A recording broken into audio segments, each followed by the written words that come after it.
another day of jury selection is underway in the trial of the three men accused of murder in the death of Ahmaud Arbery.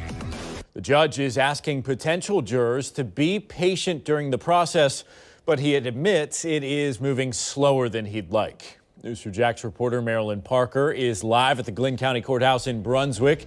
Marilyn, the judge also heard a motion from media outlets this morning about the transparency of the case. Yes, the the motion went against the judge's partial gag order on the attorneys in this case. The order prohibits attorneys from discussing evidence the judge already decided can't be brought up in the trial, like Ahmaud Arbery's mental health records. The attorney for the TV station say their concern is the gag order isn't clear on what is prohibited. They say it's unconstitutional and can only be used as a last resort. A prosecutor, Linda Denikowski, says the attorneys for the three defendants have done interviews with the media since the order was imposed and did so without violating that order. The judge didn't make a ruling on this, but says he'll issue a written order later. Now, the fourth panel of 20 potential jurors was sworn in after that hearing this morning. At the end of jury selection yesterday, there were 15 potential jurors who qualified to go to the group where a final jury will be chosen. Attorneys yesterday say they hope to reach 64 potential jurors, but it could take 6 to 7 days to get there, and hundreds more of potential jurors will still have to be questioned. And so far today, 3 potential jurors say they actually want to be a part of the jury in this case. We're going to bring you more updates from what's going on inside the courtroom coming up tonight at 5 and 6. We're live in Glynn County. Marilyn Parker, Channel 4, the local station. Marilyn, thank you. Stick with Channel 4 because News4JAX has a full team of reporters covering everything you need to know about the trial. Janice Harris, Ashley Harding, Marilyn Parker, who you saw right there, and Renee Beninati will continue to follow this case over the next several weeks or potentially months, depending on how long it takes. And a reminder, you can keep up with what's going on no matter where you are. You can download our streaming app, News4JAX Plus. It's available on Roku, Apple TV, Fire Stick, Android TVs, and Chromecast. Just search News4JAX on your streaming device to download. New at noon, the man accused of murdering Nassau County Sheriff's Deputy Joshua Moyers appeared before a judge via Zoom. Patrick Mcdowell is the man investigators say shot Moyers twice during a traffic stop in Callahan last month. McDowell's attorney entered a plea of not guilty. He also asked the pretrial be delayed until January due to a large amount of discovery material in the case. The judge set a January 6th date for the pretrial. Moyers passed away from his injuries. The incident sparked a 5-day manhunt for McDowell before he was captured at a ball field in Callahan. Prosecutors say they plan to seek the death penalty if he is convicted. This afternoon, police need your help after someone robbed a roadside assistance worker in Arlington, then hit her with a car. Officers say that woman was responding to a locked vehicle late last night on Playa Way when the man who called for help attacked her. He robbed her and then hit her with a vehicle. She is in life-threatening conditions right now. Police are looking for the car that he was driving. They believe it to be a 1995 black Chevy Monte Carlo with red trim and Jackman J on the side. If you know where it is or if you see it, do not approach it. Call police immediately. In Southwest Florida, investigators are still trying to figure out if potential human remains discovered belong to Brian Laundrie. They were found near items that belonged to Laundrie at a nature preserve near Sarasota.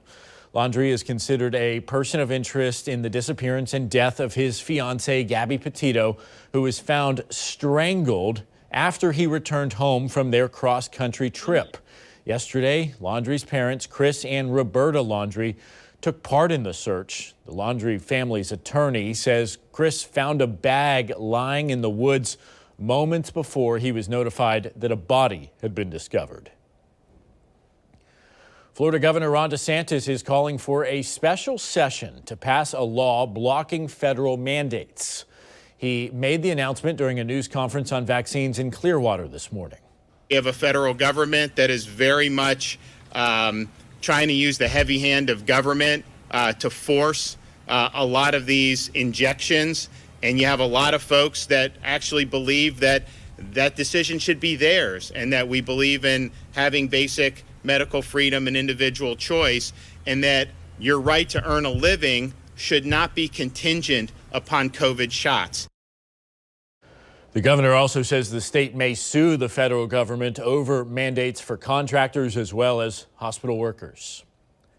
The state Democratic Party responded to the call for a special session, writing in part, quote, Governor Ron DeSantis continues to make it abundantly clear that his political priorities lie with prolonging the COVID-19 pandemic in order to appeal to an increasingly fringe, unvaccinated audience. Instead of advocating for Floridians to get vaccinated, DeSantis is spending his time elevating anti-vaxxers.